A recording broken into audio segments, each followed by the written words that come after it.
murdered someone. All right. Figuratively, not literally. We are learning about the digestive system today. With the digestive system, yesterday we learned about the respiratory system and which animal has the most efficient respiratory system. Mammals. Not mammal, birds. Oh my gosh. Birds. What is it about the alveoli that makes it so good at transferring gases? There's several things. Does their lung system that they have help? Because they've got that specialized lung system. Well, yeah, but what is it about like mammals' alveoli that makes them so good at transferring gas?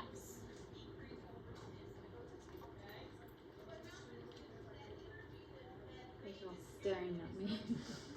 Because I know the second you say it, I'm gonna know it. Yes. But I'm blanking. There are several things about our alveoli. There's a lot of them, so they have a high surface area. They're very thin and they're one cell thick. So because they're so thin, the gas can go back and forth very easily. They also have a lot of vessels lining them.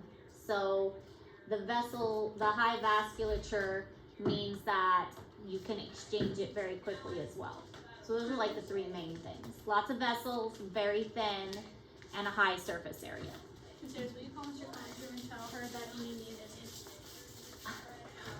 I can only lie for you guys so much. But it's a sub. Oh, it's a sub? It's a sub. And it's as bad as it. And apparently my class told her that I just walked out of class, which isn't a lie. She just walked out of class. I thought I'm it just was thinking my shoes. I'm not even lying.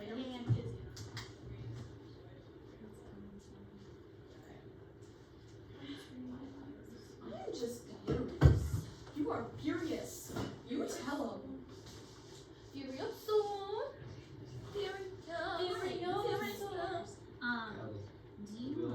if Izzy No.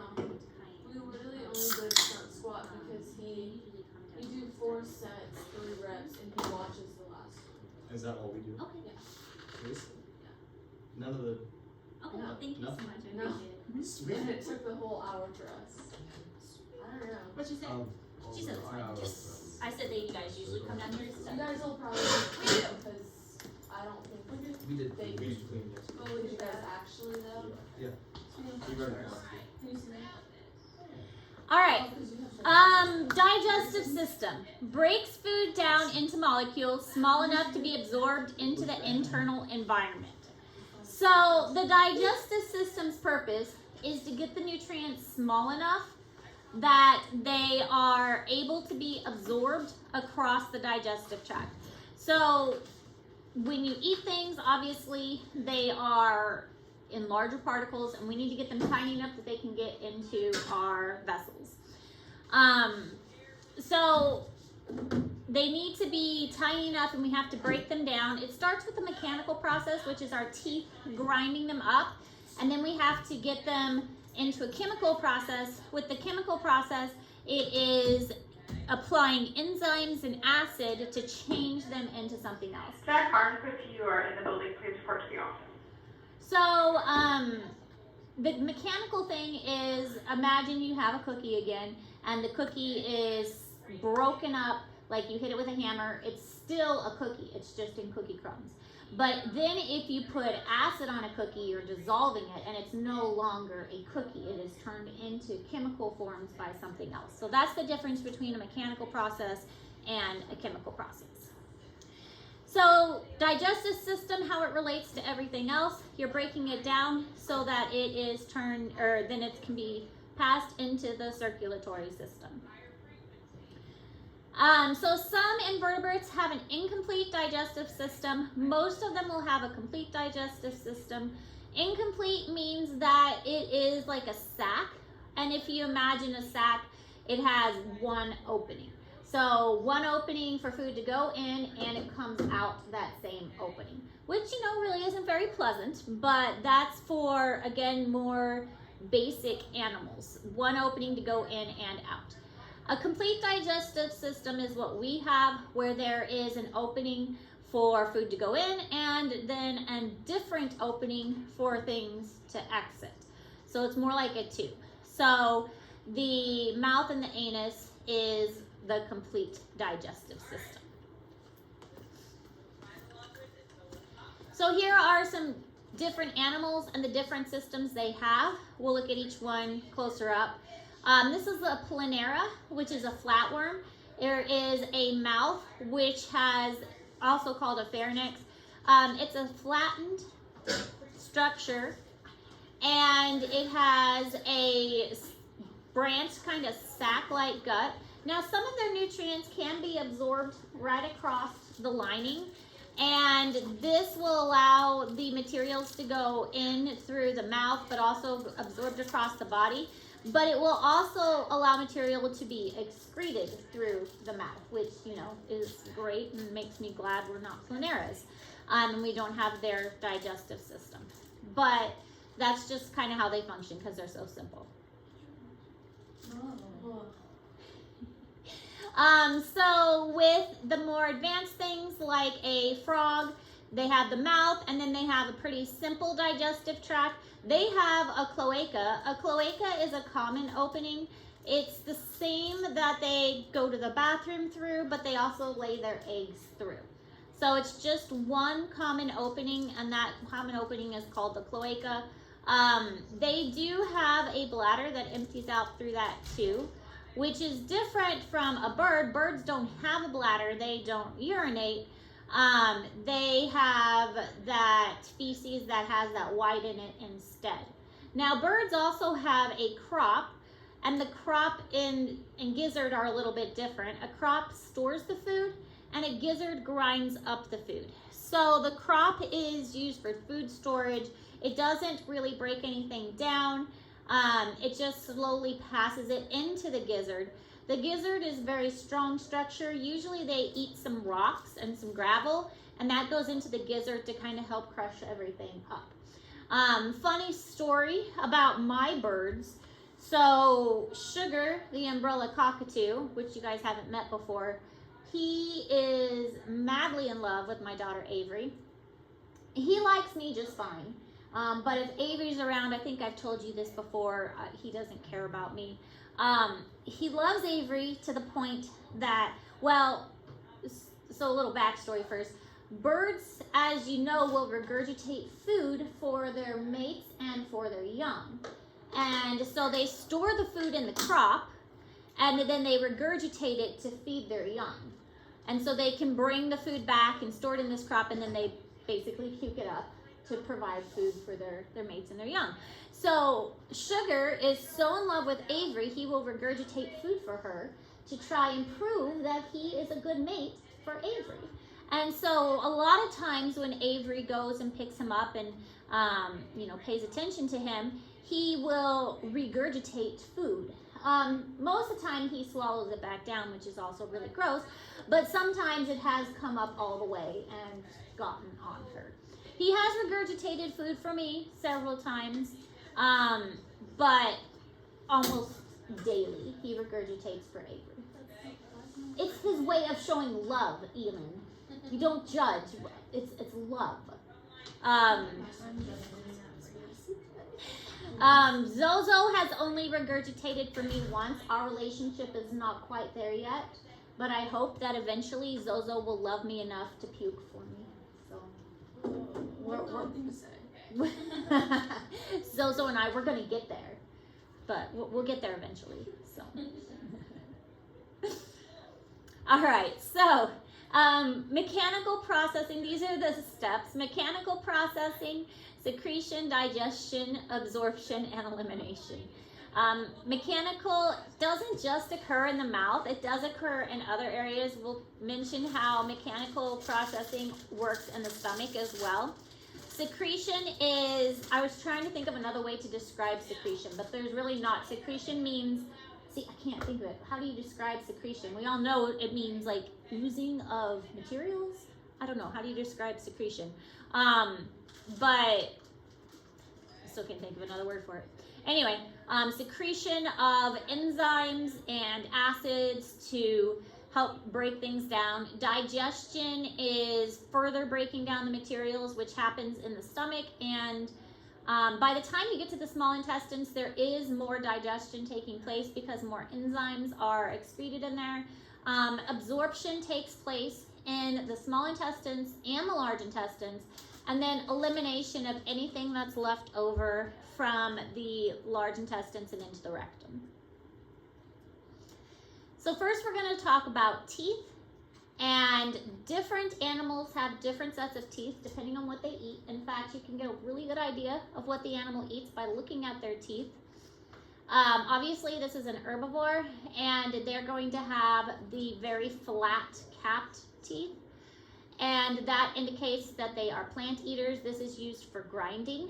The long crown here is going to move upwards as it gets worn down, and the wearing down of that top part is because they just grind it so much to break down mechanical digestion of the plants.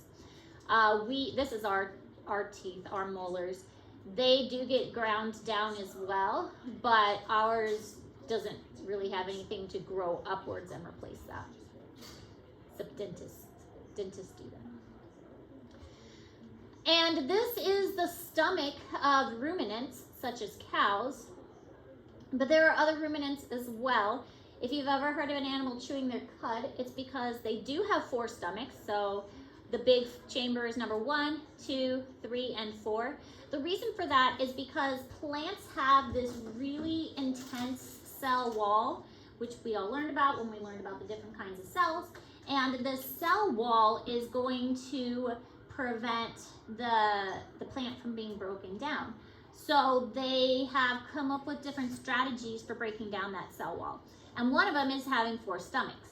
So they will eat the food and it goes down into the first stomach. Then it'll go, if you follow the pattern, it goes into the second stomach to be digested. Then they puke it up, chew it some more, and it goes down into the third stomach and then down into the fourth. So this is just their way of trying to process and break that cell wall. So this is called a foregut feeder. There is something called a hindgut feeder. And hindgut feeders are animals like rabbits. With rabbits, they will chew their food and eat it, and then it gets digested in the back of their intestines, like the large intestines. And even though it's processed once, there's still a lot of nutrition in it. So what they do is they will eat their feces the first time, and then they will process it again, and the droppings that they leave behind are the second droppings. So the first droppings get eaten, and then the second droppings are left behind. I will say that I've had rabbits for years, and I've never seen them eat it because they do it so quickly. But the droppings that are left behind are the second droppings. That's how they process it. Now, obviously, we don't have 4 stomachs, and we don't eat our feces. So how do we break down cell walls? We have a strategy as well. But we don't do either one of those, thank goodness. I mean, I guess, well, no, I don't want to regurgitate my food either, so that wouldn't be good. Although if I had to choose, I'd probably choose the regurgitation. Yeah, if I had to. I can't imagine doing that. No. But what's our strategy? What do? We do something. You know, I am glad we chose this option. Pepto-Bismol. I mean, so we actually have bacteria that lives in our guts, and the bacteria breaks down the cell wall for us. So we have, and you've probably heard of like probiotics and things like that. We naturally have good bacteria that lives in, it's not our stomachs, it's in our large intestines, in our colon. So the bacteria lives in our colon, and it will break down the cell wall for us. And if it wasn't for that good bacteria, we would not be able to process plant cell walls either. So I think our option is a great idea because the bacteria get the good stuff, and we provide them with a home too. Yes. So the bacteria in our gut, do we start with that, or is that something you like acquire after a certain time? We acquire Will an it. infant not be able to process like a plant or something? Absolutely not. That's why that milk is the only thing a baby can have. So the baby gets it from the mother's milk, and formulas will have the probiotic in them. Yeah. And the mothers, if a mother nurses, then it has it in the milk. So. But yeah, that's why babies can only drink milk. But great question. Some babies will have, well, I think babies also have a little bit from the amniotic fluid, because they are constantly swallowing the amniotic fluid, so they'll have a little bit, but they get most of it afterwards from the milk that they have. Yeah. That's another reason why breast milk is still better. Good question though. The digestive system of antelope and other ruminants is specialized for digestion of cellulose-rich plant material. There are 4 stomach chambers. Food is swallowed and enters the first 2 chambers. Here, bacterial symbionts produce cellulose-digesting enzymes. The second chamber compresses the partially digested material into tightly packed masses called cud. The cud is regurgitated, chewed again, and reswallowed. This is what chewing cud means. The reswallowed food passes into the third and then the 4th chamber. Here, gastric juices are secreted to assist in the digestive process. The material then enters the intestine, where nutrients are absorbed. We didn't really have a chance to talk about this last hour because we were kind of short on time. But there are some people who have just really good bacteria in their stomach, and it's so good that there's a thing called fecal transplants.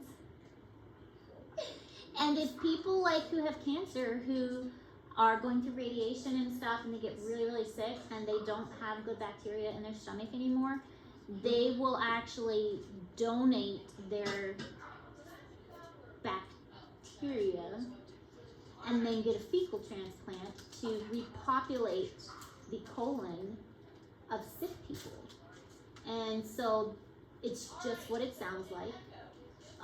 Somebody will give a sample of their really good bacteria, and then it will be transplanted into somebody who doesn't have good bacteria, and then the bacteria will repopulate. So yeah, that's a thing. And now you know. Can you imagine having that job and providing your samples? That is something right there. But it's for, like, you're helping. You're legitimately helping. I don't think that is the job for me. You're legitimately helping somebody who's sick. I don't think I can do that. Yeah, now you know. Okay, so human digestive system starts at the mouth and works its way through. There are various organs along the way that secrete materials that aid in the digestive process. So the mouth is where it begins, and salivary glands help with digesting materials right away. It goes down the esophagus, and then it goes into the stomach, from the stomach, small intestines, then leading into the large intestines, and then down to the rectum. Along the way, you have the liver, gallbladder, and the pancreas. Those are the main things that are assisting with this, and then the salivary glands, of course. So digestion begins in the mouth. The teeth are a major part of the mechanical process, breaking it down. You have 32 teeth as an adult and 20 teeth as a child. The enzyme that's in saliva is called amylase.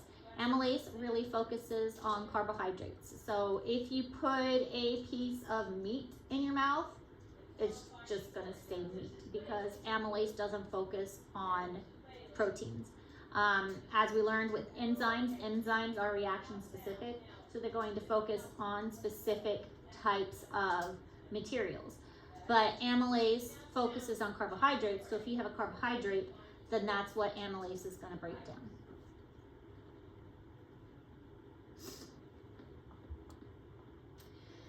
This is what a tooth looks like. Enamel is the hardest part in our bodies.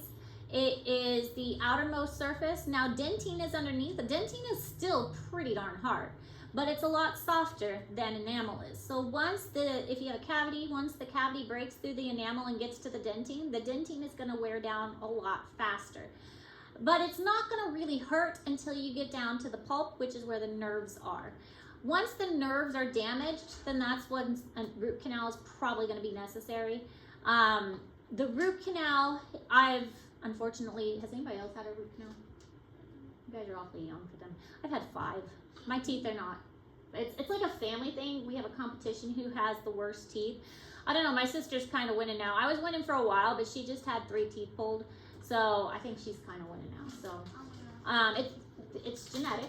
So My dad has bad teeth. My Yeah. mom has awful teeth. yeah. Yo, but serious, I've had 10 teeth pulled. Yeah, I know. You had really bad for a while. But your teeth look great now. Yeah, you're all pretty now. So bad teeth is genetic, and I know eventually I'm probably gonna end up with dentures with the way my teeth are. But anyway, so root canal, they take out this nerve, and it doesn't hurt really any more than a regular dental procedure does if you have a good dentist, and all of mine have been. So they numb you up really good. They go in and they drill down in here and get all this nerve out, and then they fill it with a rubbery material. And that way, because otherwise the tooth would be too brittle, so they have to fill it with something. And they go all the way down into here, because I've seen the x-rays afterwards, and they fill it with the rubber all the way down to here. And then they put a crown on it to protect it so the tooth is like stable. But yeah, this is the root, this is the bone, and this is the gums or the gingiva. And the gums can get infected, called gingivitis. And here is the mouth with the teeth, bottom jaw and upper jaw, hard palate. Okay, moving on to the stomach. The stomach is, they say J-shaped. I don't know if it's J-shaped. It looks like this. It looks like a bean to me. It's like a big bean. But it has 3 layers of muscles. The 3 layers of muscles allow it for contraction in 3 different directions. And that is mechanical digestion. So it's squeezing in 3 different ways. And we all know it has very high acid concentration inside. It also has some enzymes, and the enzymes that function in the stomach can handle high acid inside. This is going to break down a lot of the food and make it into smaller pieces. There are several sphincters. So there's a sphincter here. It's the gastroesophageal sphincter, and this is the pyloric sphincter. Sphincters are circles that can close and open. So they constrict to allow food or materials, not always food, to go in and out. Like we had sphincters in our vessels to control blood flow, but it's just a circle of muscle that can get bigger or smaller. So the sphincter here prevents food from going back up your esophagus. If it does go back up, then that's heartburn. If it goes this way, it's supposed to, but it lets controlled amounts down, and it's called chyme once it gets out of the stomach. Also, the materials that are in the stomach don't absorb across the stomach. So it's not getting into your bloodstream except a few things. So alcohol absorbs across the stomach and aspirin absorbs across the stomach, but not much else. Most of the stuff that is getting absorbed is in the small intestines. Just a few things actually absorb across the stomach. So again, there's 3 muscle layers, so your stomach can squish in 3 different directions. There's lots of folds in there. We get into this a lot more if you're interested in anatomy. Right now in physiology, we just finished up digestion. That's right, I was getting all mixed up in my head. But anyway, we get into it in a lot more detail in physiology. So then we go to the small intestines. The small intestines, this is where absorption takes place. Nutrients get absorbed in the small intestines, getting absorbed across the intestinal lining, and water is absorbed in, you can call it the large intestines or the colon, but both names are fine, colon or large intestines. Nutrients in small intestines, water in the colon. Now the small intestines has 3 parts. It's the duodenum, and you can also call it the duodenum. I say duodenum. Duodenum, and then you have the jejunum and you have the ileum. So it's all small intestines, but it's broken into 3 parts. Organs on it is the pancreas, the gallbladder, and the liver. The pancreas has a lot of enzymes that help to break down food, and it also regulates the sugars of your body. So if you're diabetic, that's because your pancreas doesn't want to cooperate. Your pancreas is screwed up if you're diabetic. Bile produced by the liver helps with fats. Now, it doesn't really break down fats. It's called emulsification, which is a really fun word. But basically it means that you have a piece of fat and then the bile makes like a little ball around it. So that's called emulsifying. It's like you have the fat and then the bile salts want to surround it. It's called emulsifying. So it breaks down into little pieces, but that's only because it's surrounded. And then the gallbladder just stores the bile. Last week on our cadaver tour, one of the cadavers had a lot of gallstones in the gallbladder. And we got to squeeze it, and we got to feel the gallstones in the gallbladder. It was really cool because there were so many in her gallbladder. So we were like, you know, like that, Alden. Bo's giving a face too. It was so fascinating because she obviously needed her gallbladder removed because there are so many gallstones in there. Some of them are really big, and I'd never got to feel that before. So fascinating. She also needed her knees replaced, or she had her knees replaced, so we got to see the knee replacement too. So cool. All right, another important thing about the small intestines, it's all about surface area. Just like with the lungs, and the surface area of the lungs, surface area of the small intestines is super important. We're trying to absorb as much as we can in a limited amount of space, and so we want to increase the surface area as much as we can. How much surface area can we get? Well, we can get quite a lot because we keep breaking it down into smaller and smaller parts. So these pictures are going to go smaller and smaller parts. So all of these folds on the inside are going to help with that. You've got all of these little projections. And this process is called peristalsis. Did we talk about peristalsis before? We've talked about it. Yeah. Okay.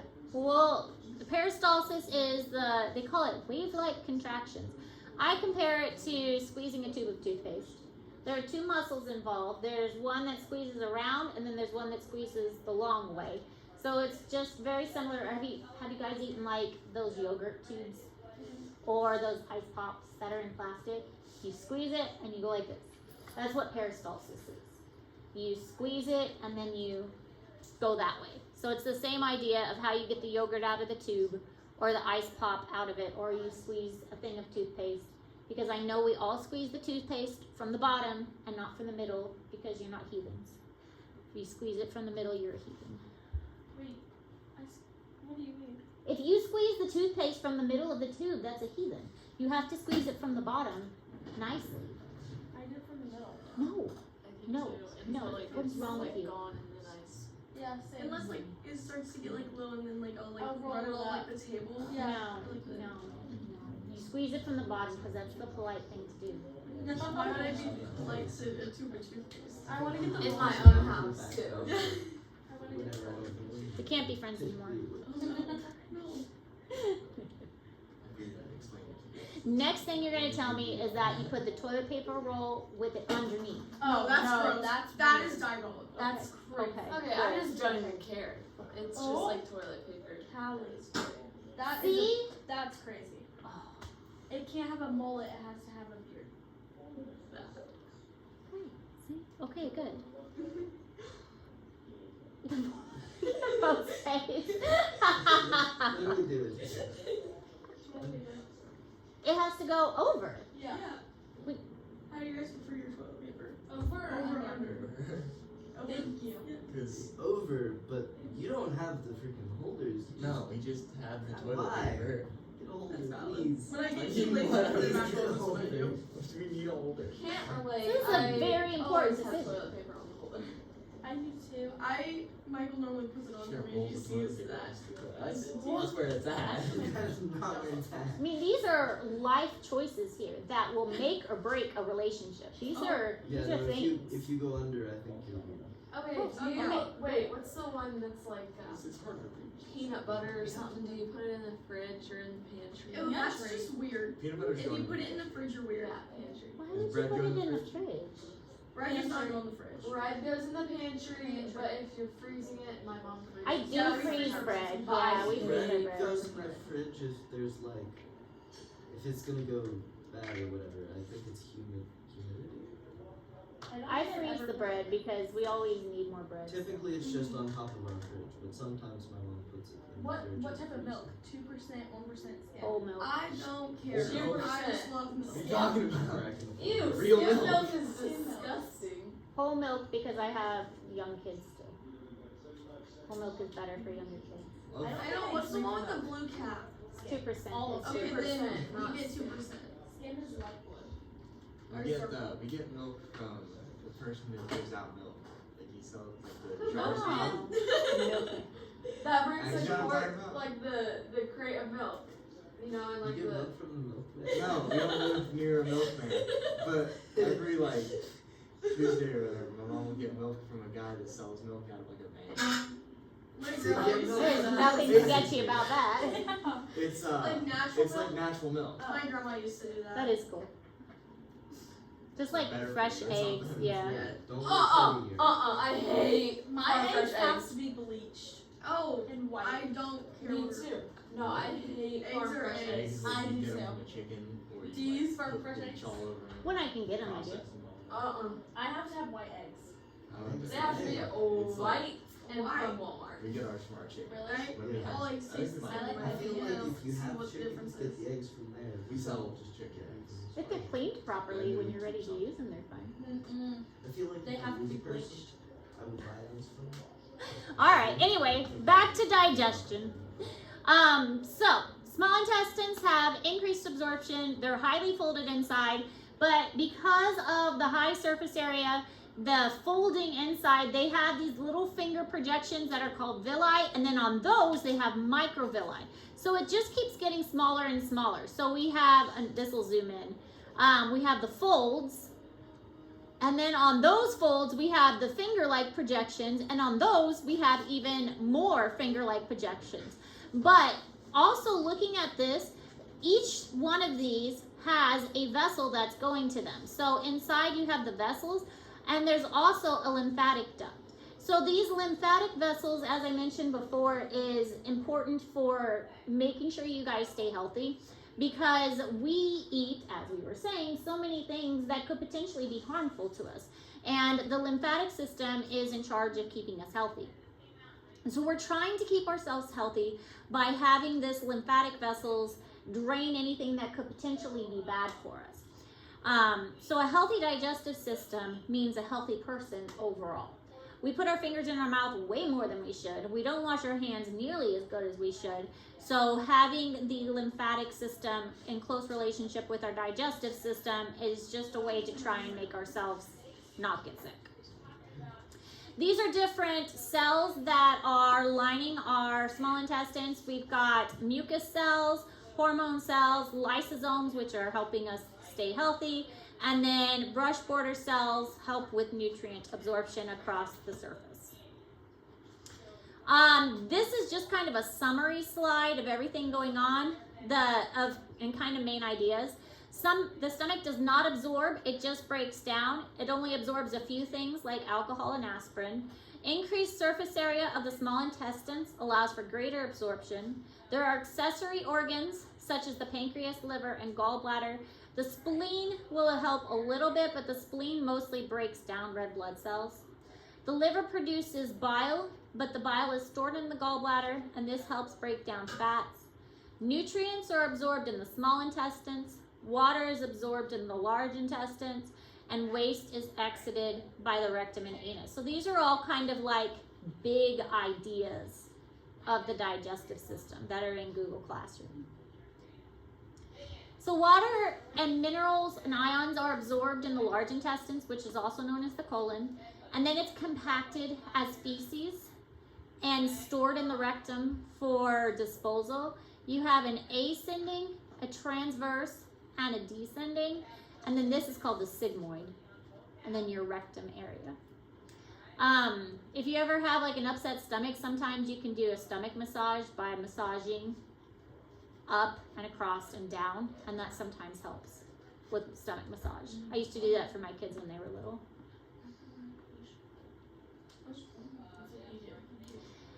Then you have, this is called the ileocecal valve. The ileum is the last part of the small intestines, and it goes into the large intestines here. This is where your appendix is found. You go back here, there's the appendix right there. But the appendix does have a purpose. Does anybody know what the purpose of it is?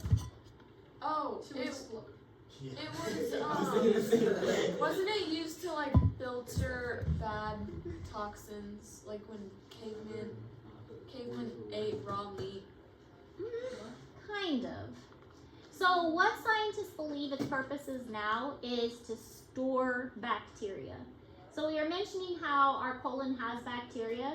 So they think its purpose is to store good bacteria. So if you get a stomach bug or food poisoning and you've completely emptied out your guts, then we have to restore the bacteria and replenish your bacteria that's there.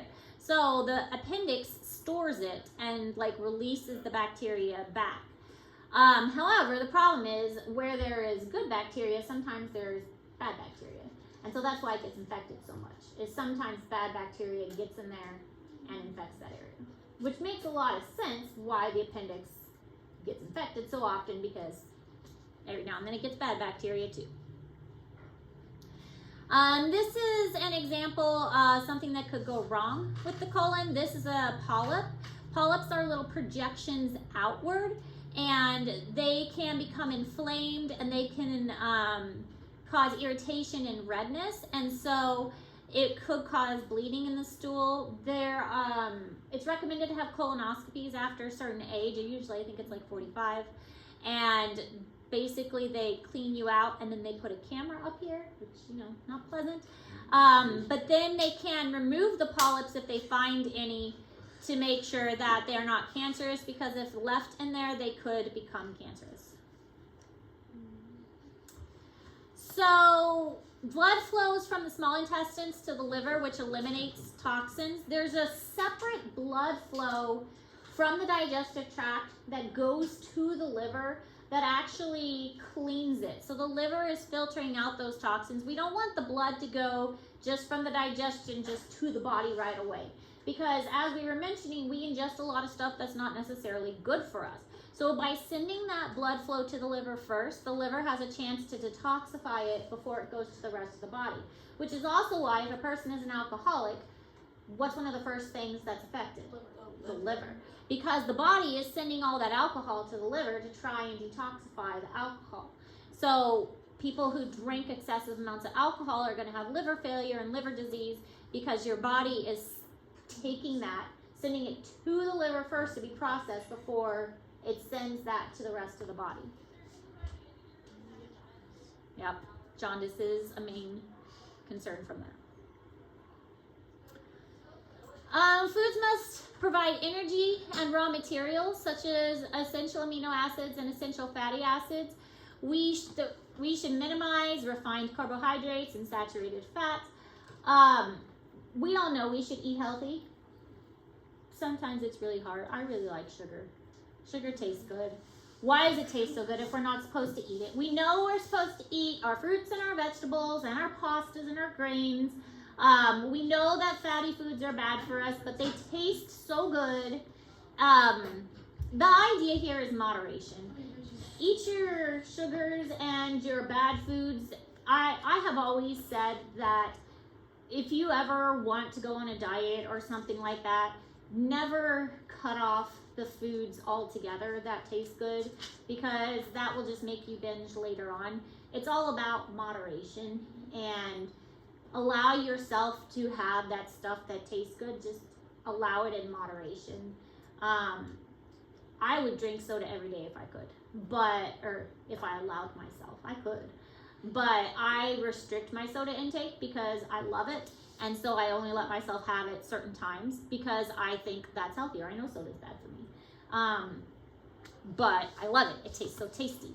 And I would probably be the only thing I drank if I didn't restrict myself. So it's one of those things. It's let yourself have what you like, but do it in moderation.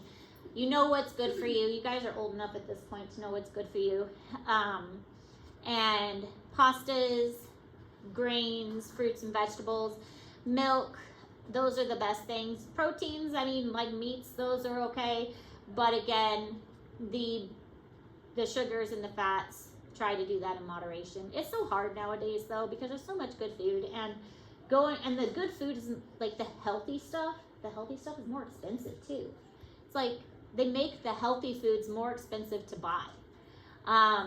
Vitamins and minerals, if you're eating a healthy diet, then you should be getting enough vitamins and minerals in your diet that you shouldn't need a supplement. However, if your diet is not healthy, you might consider getting a vitamin, like a supplemental vitamin that's appropriate for your age.